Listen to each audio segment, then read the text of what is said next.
मित्रांनो, आपण आलेलो आता वारुंजीच्या मैदानामध्ये. खूप सुंदर असं ओपनचं मैदान संपन्न होते आणि या मैदानामध्ये सेमीफायनल एकमध्ये जबरदस्त अशी लढती आपल्याला पाहायला मिळणार होते. परंतु गोटचा सर्जा पण त्या सेमीमध्ये होता. गोटचा सर्जा सेमीत पळाला नाही, खाली गेलेला. नेमकं कारण काय जाणून घेऊयात. दादा नमस्ते. खालीपर्यंत गेलेला मला वाटतं बैल घेऊन. पाऊस पडला आणि त्याचा महिला झाला नक्कीच पहिल्याचा फॉल्ट होता. आता कुठेतरी बैल सावरलाय, कारण आपण आता काळजी घेतली. अरुंद आता आपण काळजी घेतली तर पुढं मैदानं आहेतच, म्हणून कालची रिक्स नको. आणि पूर्ण बैलाचे पाय भरलेले मारते, त्यामुळे आम्ही रिक्स नाही घेतली. बरं, काय झालेलं जवळपास तुम्ही म्हटलं तसं 1 महिना आजारी होता सर्जे. बैल लखनमध्ये पळालो 8 तारखेला. तिथनं बैल आजारी होता. इथेशी आपल्या बोराचे वडला तिथनं बैल आजारी होता. तर आता बैल रुटीनला लागलाय आणि आज योगायोग का बैल पळण्याच्या स्थितीत झालाय आणि पाऊस पडला, त्याच्यामुळे बैल थांबवला पळण्याचा. बरोबर. आज मला वाटते खूप सुंदर अशी जोडी गटाला पण पाहिली.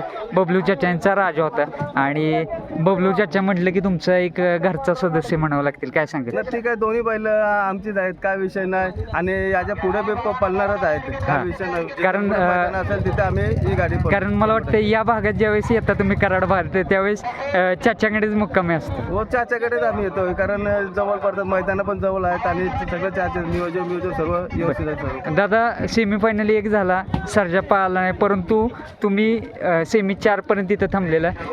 अरुण दादा पण होते. खास बकासूरची सेमी होती, त्याविषयी काय सांगाल? आम्ही सर्जा पालवाचा थांबवला आणि बकासूर पळणार होता, म्हणून मी अरुण असेल आम्ही सेमीत 4 बघासाठी थांबलोय आणि चांगली लढत झाली आणि गुलाला प्राप्त झाला. आणि एक A1 जोडी महाराष्ट्राची घोटचा सर्जा आणि बकासूर कायम वर्चस्व निर्माण करते. बैलगाडी क्षेत्रातल्या जे प्रेक्षक झाले, सर्व चाहते झाले, त्यांच्या मनावरती आधी राज्य गाजवले. ही जोडी आम्हाला A1 जोडी केव्हा पाहायला? लवकरच पलताना दिसेल आणि प्रेक्षकांसाठी ही जोडी लवकरच पळेल. बरं, आता कशी आहे सर्जाची तब्येत? सर्जाची तब्येत व्यवस्थित आहे. पाऊस निसर्गाच्या पुढे काय बोलू शकत नाही, त्याच्यामुळे पाऊस पडला म्हणून बैल थांबवला पडला. पूर्णपणे आता पण थांबलेला आहे पाऊस. आणि मैदान कसं संपन्न झालं आज? मैदान चांगलं झालं. मैदानामध्ये काय विषय नाही. पाऊस पडल्यामुळे बरीच असे म्हणजे बैल सेमीमध्ये पळालेला आहे. 1 नंबर सेमीमध्ये घोटचा सर्जा आणि राजाना पळाला. 2 नंबर सेमीमध्ये पण नाही गाडी पळाली. असं काही निर्णय घेतला का दुखापत होण्यापेक्षा का कुठेतरी थांबलेला चांगला आहे. बरं, धन्यवाद.